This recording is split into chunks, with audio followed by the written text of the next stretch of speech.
Hello again, I am Becca and you are watching Rue's Musings.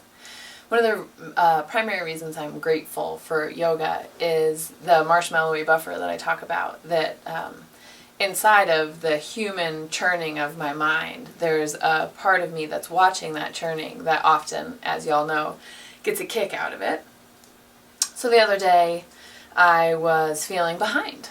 And that was the tape that was playing in my head. It's just like, you're so behind, you're really, really behind.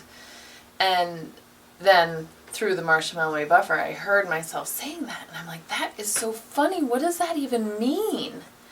And what does that even mean inside of a couple of contexts? One is the knowledge that we all know that we're only ever in the given moment, the present moment. And in that moment, you can't really be behind, because you just are being, and you can't be ahead or behind because you're present.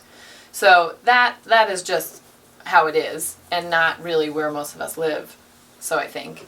And then I also started thinking about, there's a chart, a flow chart, that I learned through my Anusara training, and it's a sheet of paper that, flow chart up here and all the branches, the brackets down.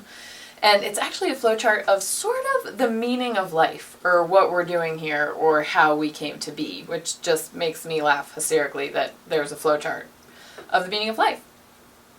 And at the top of the flowchart is the kind of male and female essence of the universe, as well as Satchitananda, being, consciousness, and bliss. And then what happens in this flowchart, and I think I've talked about this before, but I wanted to revisit it in this musing, is that the divine, the consciousness, all those aspects, female, male, being, consciousness, and bliss, get bored with being all-knowing, all-powerful, kind of superhero-y, in my opinion.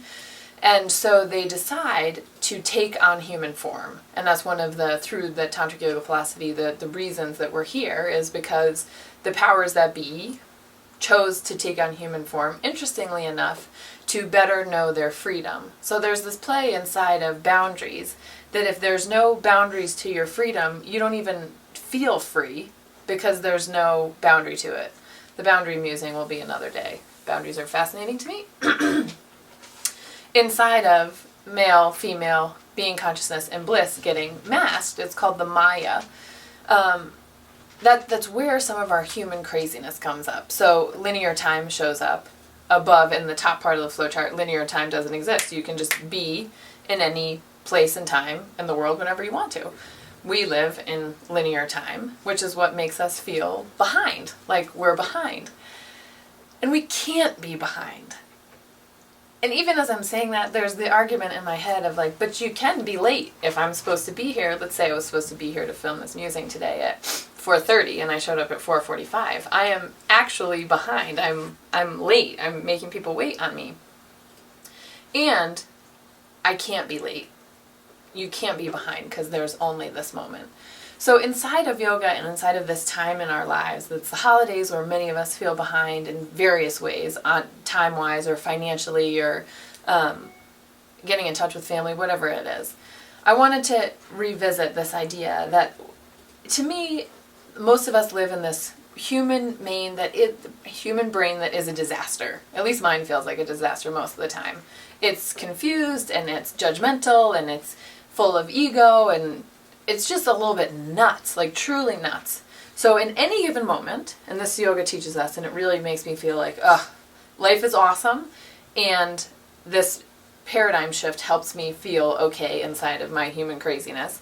You're a human disaster, and you are divine creativity embodied that is completely perfect the way that you are. And part of why I think we're here, and that's very relevant in this time of the year, is to be able to embody both.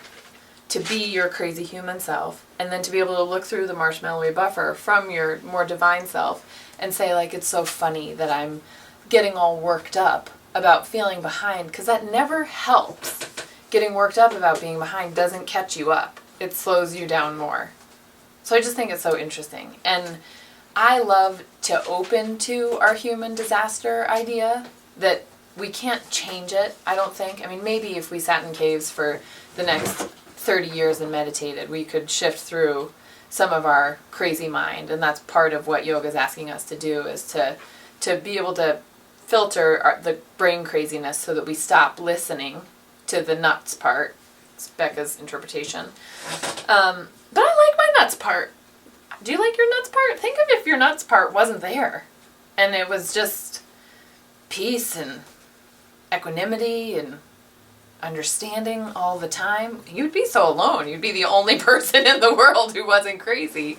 So I like that idea that we're holding this human nuts mind that's just a disaster. Jason Mraz, we call him Mraz, has that song about being a beautiful mess, and I think that that's mostly what we are, is beautiful messes. It coupled with being grace embodied. Can you get down on that? That idea that we're both all the time. We're always both. So that when you're nuts, you're also this. And then sometimes in a dream or just a perfect moment of a fall day or whatever, that feeling of spacious grace embodied comes up. And you just revel in it. And you know somewhere that you're still a beautiful mess. I'll see you next week. Bye-bye.